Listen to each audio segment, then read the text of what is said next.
You are.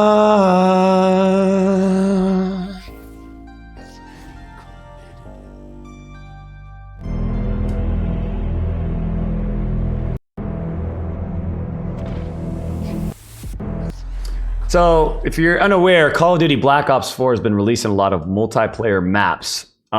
This is not anything associated with Blackout. Maybe it is. Maybe it's teasing that's something that might come out later in Blackout. I think Treyarch's just going to just dominate, man, this year. Like, between, obviously, zombies. I'm not a big zombies player, but there's a zombies community. I think the community is probably going to like this one a lot, because Treyarch just kicks ass on zombies all the time. But the core multiplayer experience is going to be,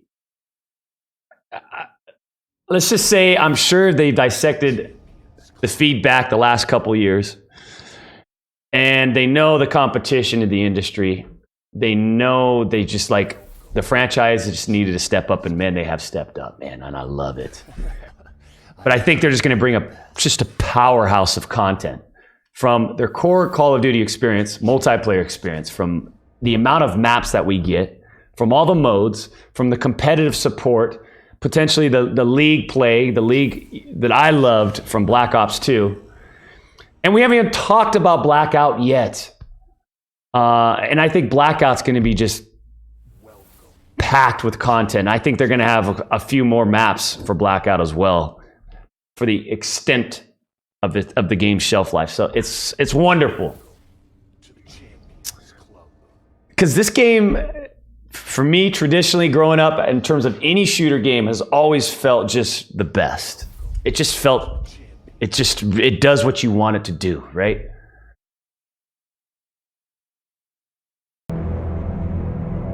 Anyways, on their Twitter, they've been releasing a whole bunch of multiplayer map teases. Like, these are the maps that are going to go into the core multiplayer experience. So let's take a look at them, huh? Militia. Okay, so I don't know. Is this Counter-Strike or is this Castle from Counter-Strike? I don't know. Let's just take a look. Well, I can't see it if there's a big-ass 2D map in front of my face. Militia, an anti-government extremist backed covertly by a Russian cell, are stockpiling weaponry in a remote region of Alaska wilderness near the Bering Strait.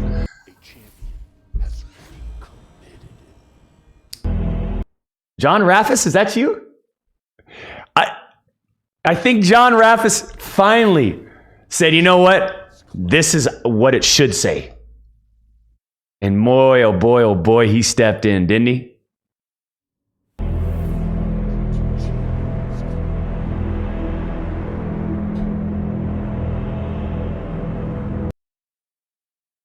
Okay, so they're just going to be quick teasers like this, right? Slums? Nobody said they're bringing back Slums to the two-time champion.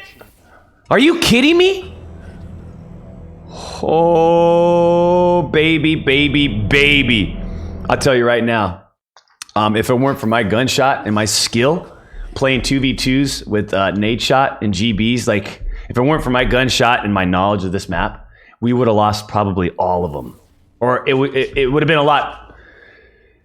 But thank God I showed up. Slums, man.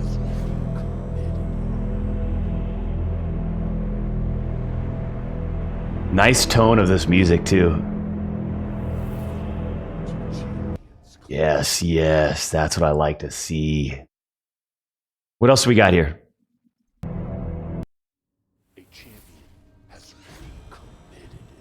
Jungle?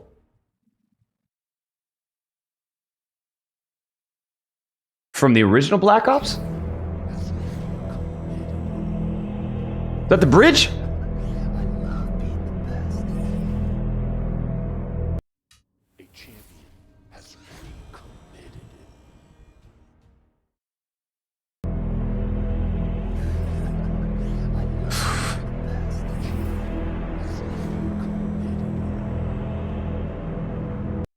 Yes! I'm liking it. I'm liking it.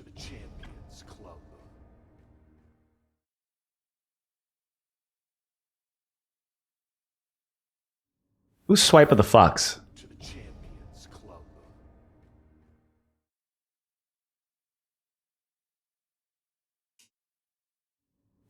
All right, here's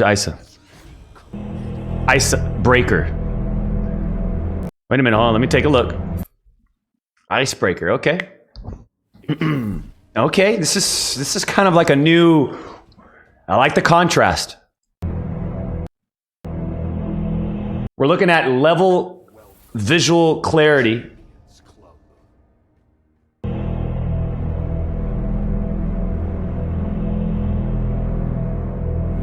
A long-lost U.S. nuclear submarine in the Arctic houses a uranium supply which a Russian unit has come to salvage.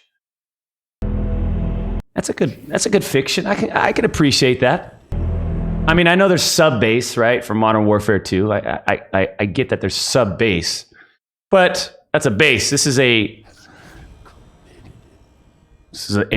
long lost submarine. Oh, we need more. I need more angles. Here we are.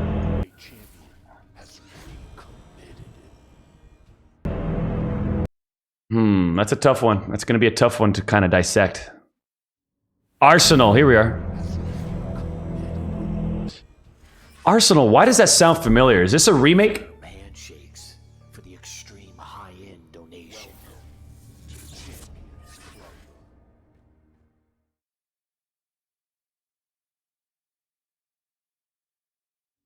A champion has been committed.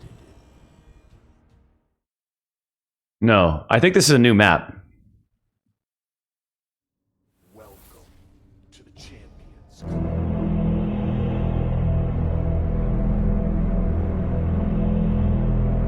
How big is it? It looks big, right? This might play competitively. This might be I could just tell this might be a competitive map from a top down. My only thing is I don't know how big it is. If it's too big, it won't play competitively. But it is 5-on-5 now. I don't know if you've seen that. They have announced that they're going to play 5-on-5 competitively, man. There's pros and cons in terms of my feedback on that. The pros, just off the top of my head, the pros is that there's an opportunity to create, or to, I guess there's an opportunity for players to perform really cool moments, or to display really cool moments, like getting a 3-piece. You know, I think those opportunities will rise up a lot more because there's just more people on the map, right? Being able to get that important 2-piece, right? I think there's more opportunity for players to showcase those big moments. So that's a big pro that I could just tell that will pop out from 5-on-5 comparison to 4-on-4. However, I think a big con is the spectating experience of a 5v5. Like, I just don't see it, especially with the pace of this game. It's going to be so hard to follow. I mean, not hard to follow, but like for somebody that might be like interested in like, hey, let me watch. Well, gosh darn it. What is this? Esports? Call of Duty Black Ops 4? Well, hell, let me turn this thing on. Let's see here. What are we watching here? That poor guy, he's not going to be able to understand anything, right? Too much action, too much flipping to the cameras. I'm on the, like, that's where I think that con overweighs the pro. One pro, one con. I threw it at your face, take it. Anyways, here we go. It works for CSGO because guess what, computer game? CSGO, the pacing, the movement system, right? What's it called? The economy system of buying weapons and all that stuff. It allows CSGO to be spectator friendly because of all that stuff. Counter-Strike is no Call of Duty. Call of Duty, you can get from one point to the map to the other side of the map like that, sliding, jumping, aiming, boom, boom. Like, the movement system is like 20 times faster than Counter-Strike. Don't you ever bring up a Counter-Strike versus Call of Duty comparison. Well, Counter-Strike did it 5v5. That's because they have a completely different system. I appreciate you hitting the music start because I did end my little point that I made right there, Alex.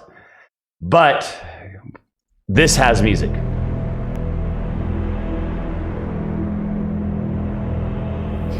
This looks big, but it might play really well in 5v5.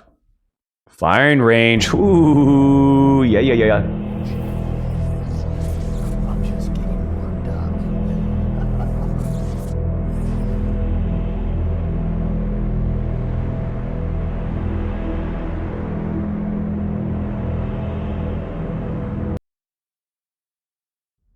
The good old FAMAS days. Being the best. Man, they've been teasing a lot. Summit.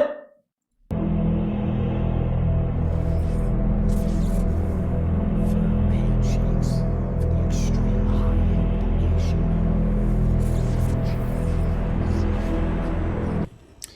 nation. But here's the thing, man. Like, here's the problem. I love being the best. Here's the problem with like firing range and summit.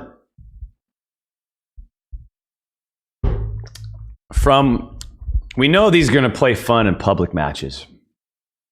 But from a competitive standpoint, once again, having that fifth player in the battle, like I remember playing Summit and Firing Range, it felt perfect for 4v4.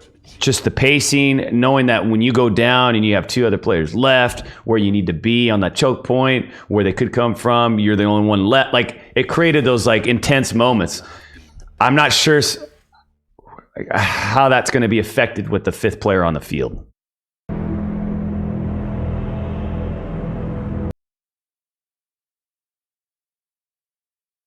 You know what? It might just make the games way more competitive. Like, oh, okay. I've never seen Morocco. To the Champions Club. Morocco! Was this Overwatch? Yeah.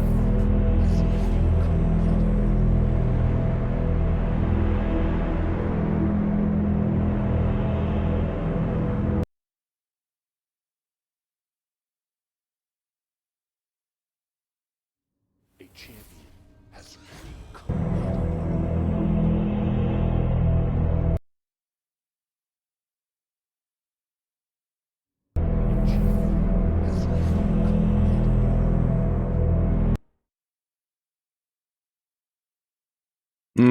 I don't know if I don't know if it's just the art style of this map.